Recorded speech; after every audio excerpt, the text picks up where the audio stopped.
Hello chess friends and welcome to Zarov's chess channel and welcome to a very special tournament that's going on now these days. It's the Mystery Engine tournament in which a new engine is competing now among the well-known engines that we of course are familiar with, which is of course Stockfish NNUE, Lila C0, we have this Komodo engine, we have also this Lilienstein engine. These are, I really think, the top engines, but now this Mystery Engine has joined the show, and it's really incredible. It performs so good. It is on the first place. It is sharing the first place with Stockfish NNUE engine.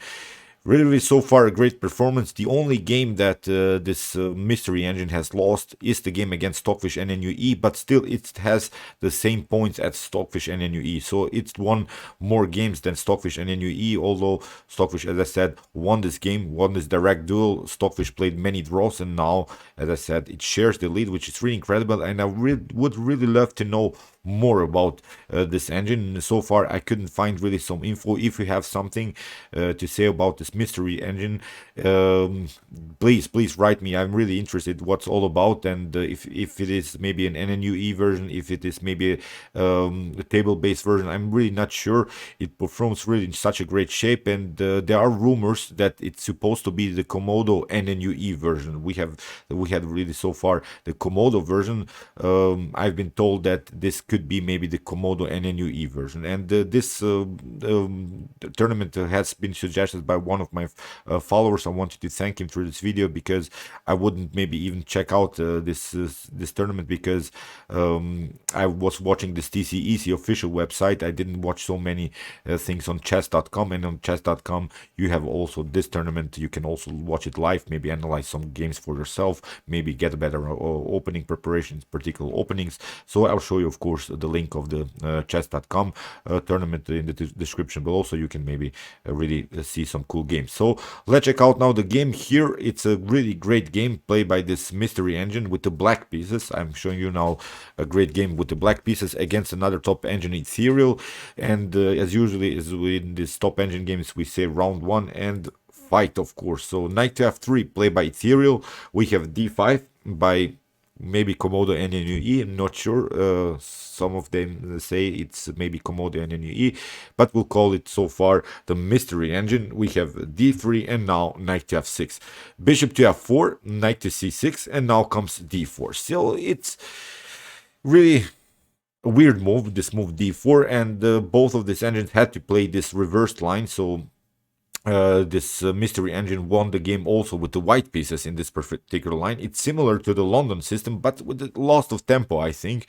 So it's really a dubious idea to play the move d3 and then afterwards the move d4. I'm not sure what's all about, why this opening had to be played like this, but okay, so far it was prearranged, and now comes bishop to f5.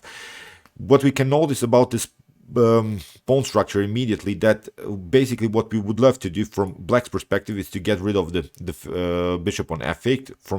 From black's perspective, we would love to get rid of our light square bishop and trade it off maybe for the bishop on f1, because our pawn is on the light square. So from black's perspective, when we're talking here, we want to give up this bishop for this bishop and then continue the game maybe with an active dark square bishop. So, but okay, c3, e6, nothing special has happened so far. e3, bishop to d6. Very interesting idea here by the Mystery Engine, trading off the dark square bishops. If bishop takes d6 happens immediately, then you basically inviting the queen into the game, and okay, it's playable for both sides, but the problem is now that you cannot occupy the e5 square. You would love to do that. So far it's not possible, because the e5 square is very well protected. So that's why you shouldn't invite your opponent's queen into the game. Here knight to d2 was played, and now castling by the Mystery Engine. Ethereal played bishop to e2, bishop to f4, e takes f4, and now you see we have a powerful control of the e5 square, which is of course good. The bad part of white's position is of course the double pawn structure. So there are always advantages and disadvantages in chess games. So here, of course, black cannot compete anymore, I think, with the e5 square. But the best way, really, the best way, when you lose simply a battle around one particular square, you should get out of the range of that. Get the hell out of there. Don't compete with that piece, which is really well placed. Try to search different paths. Try to search different attacking ideas. Don't challenge the knight. So here h6. with ideas to simply get maybe the bishop on h7 and also stay on this very active diagonal. Although black has many pawns on light square, which is not good. If you have a light square bishop, this bishop still has a good activity, and that's the good part of black's position. So the knights are of course also on very nice squares. They are on natural squares, so far an equal position for both sides. Castling play by Ethereal, we have knight to e7.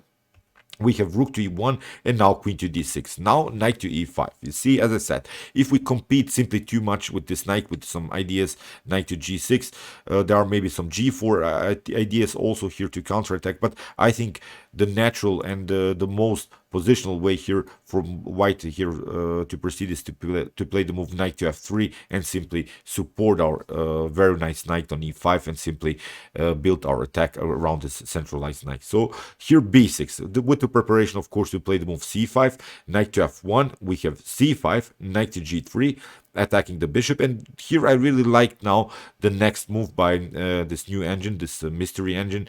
It's the move c4, which creates now, of course, a very important space advantage on the queen side. And the direction of the attack is obvious now because we want to simply push b5, b4.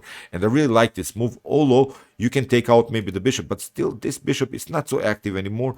It aims into nothing here, and it's blocked out now suddenly by the pawn on c4. And this is really a close position, and you know that the knights love close positions that will find really by changing the light square from light square to dark square, will always find a way into the game with the knight. The bishops, on the other hand, sometimes when the position is too blocked, then they really have troubles to activate themselves. So knight to f5, okay, it's a good choice to maybe get rid of this very active bishop, but now we have e takes f5, and that's really where this engine showed really some great positional skills. Most of us would probably take with the knight, but then you risk really the position to get dynamic, and with the move e takes f5, we have really again a cemented position, really a blocked position. And as I said, we don't want to challenge this knight. This knight is really a good piece, but we can play simply around that knight. We can play some different ideas with, as I said, b5, a4, a4, b4 ideas. So here bishop to f1. We have b5, g3, rook to b8. Very, very cool move, because you see now the idea behind this move. After the move rook to e3, we have rook to b7, and this is where I really liked also here again the positional style by this new engine, this mystery engine, where it creates first of all this attack on the b file, but it also stays on the very important 7th rank, because we could have some tactical problems, because the e file is a semi-open file. This knight of course can jump somewhere, and then you could have some tactical threats on the knight on e7. So queen to e2, rook to b8, rook to e1. You see how Ethereal builds also this very powerful attack on the e file. The problem from black's perspective is that you cannot play knight to e4. It can be kicked away with the move f3, but in one particular moment it's exactly that what this mystery engine will do, will play the move knight to e4 and provoke some weaknesses. And these are really the main principles of positional play, forcing your opponent by a move to attack you maybe with the move f3, but then you create further weaknesses in your position. That's I like to call it really the provocative move. It's you will not find this expression maybe in some chess books, but it's simply my term that I use in chess games. The provocative move, forcing your opponent to make some weaknesses in the position. So king to f8, very nice move, because we want to play knight to g8 and simply get a compact position around this knight e7, and we can create simply a further expansion on the queen side with this heavy artillery, of course, with the rook battery on the b file. So queen to d1, g6, we have b3, and now a6, bishop to g2, and now a5. Simply continuing our progress here in the game. Queen to e2 was played, and now h5, simply blocking really the position further and further, because the knights love, of course, the blocked game, the positional game. Here bishop to f1, and now comes this idea, as I said, knight to e4.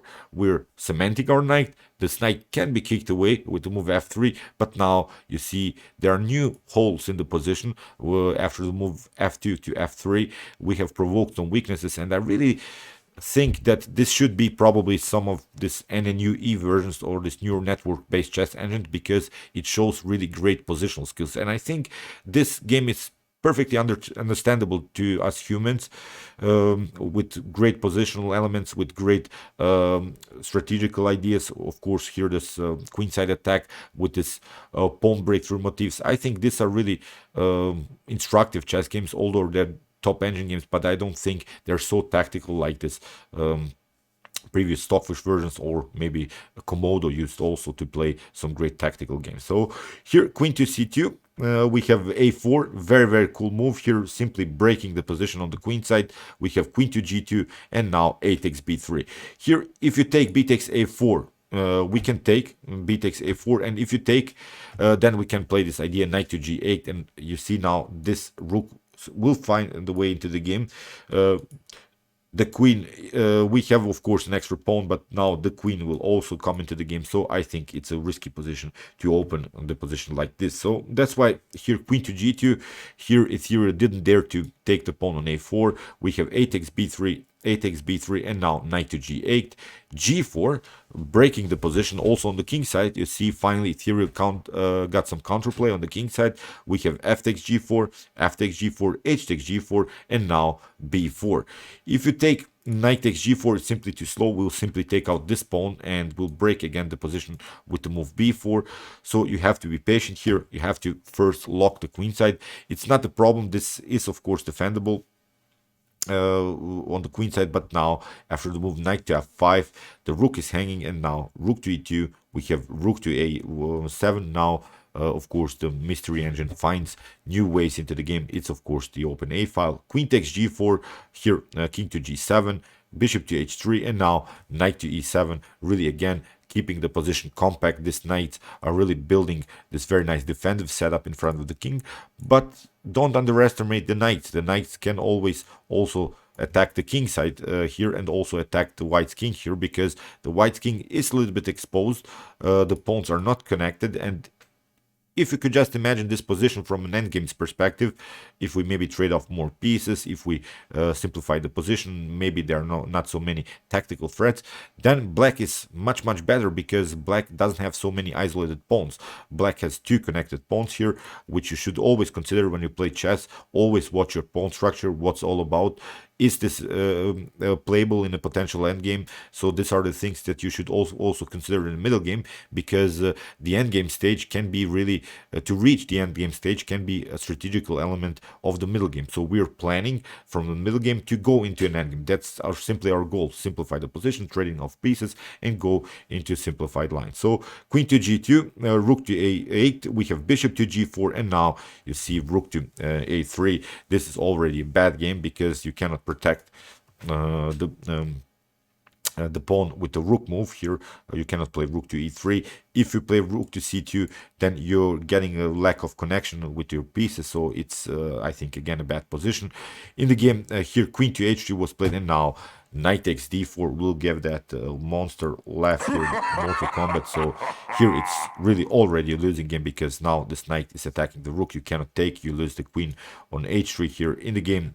Queen to h6, which was of course a tactical threat here, but now this is really a forced line. Knight to f7, but the problem is now you get simply we get simply the rook here. Rook takes e2, rook takes e2, and now knight to f5, simply forcing a further trade of pieces. We have bishop to f5, g takes f5, and now knight to b5, which was the correct move. It's better to take out this pawn than this pawn on f5, although you can create maybe here two pass pawns, but they're not connected. Again, I'm pointing this out. If this pawns would be connected, maybe something like g3 and f4, and then we should probably take out this pawn, because then the pawns could be rolling. That could be really dangerous. Now it's time to get here something going on, because black has here a 3 versus 2 majority attack. That's why rook to 1, we have a king to f2, rook to h8, king to g2, and now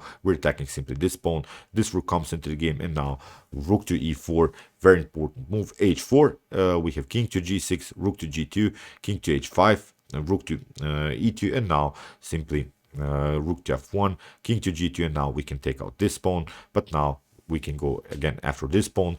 Knight to d4, we have rook to f4, king to e2, here rook to e4, king to f2, and now a very cool move here by this mystery engine. Rook takes d4. If c takes d4, you see we'll have simply these two pass pawns, which the black's king cannot catch. If you try to get this one, then this you cannot catch up with this one. So again, it's a lost endgame. If you try here, for instance, we'll play simply c3. If the king moves here, we can simply move up this pawn, and it's simply too slow. We're simply much faster, and it's game over. So after the move king to e2, the game was prolonged. Rook to e4, rook to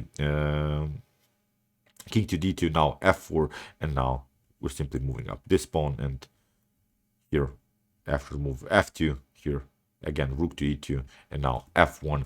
This was really this finish him. We'll give that this legendary Mortal Kombat sound. It was game over here for Ethereal. So great game by this mystery engine. I'm really looking forward to see how it's going to make progress. You know how I love this engine games. They're really incredible. I'm really thinking that this is a remarkable engine. It showed really here some great positional skills, also some great tactical skills with this forced tactic in the end. Great engine. I'm really looking forward, and as I always like to say, we have really this battle now between the developers. They're really doing such a great job with the Stockfish NNUE, Lila C0, really Komodo. We have, as I said, Ellenstein, Ethereal, Scorpio, now this mystery engine. So they're can really be improved, and I'm really looking forward to this new era where these engines will battle again with some great immortal chess games like this. So okay, I hope that you enjoyed this game. I really enjoyed it a lot. If you want to see more positional and tactical brutal games like this, check out my commented chess games played by computer series. And if you like to see maybe more human games, check out my best chess games of all time series. And if you like this content, you can also subscribe to my channel. See you soon with some more videos, and chess is the best, of course.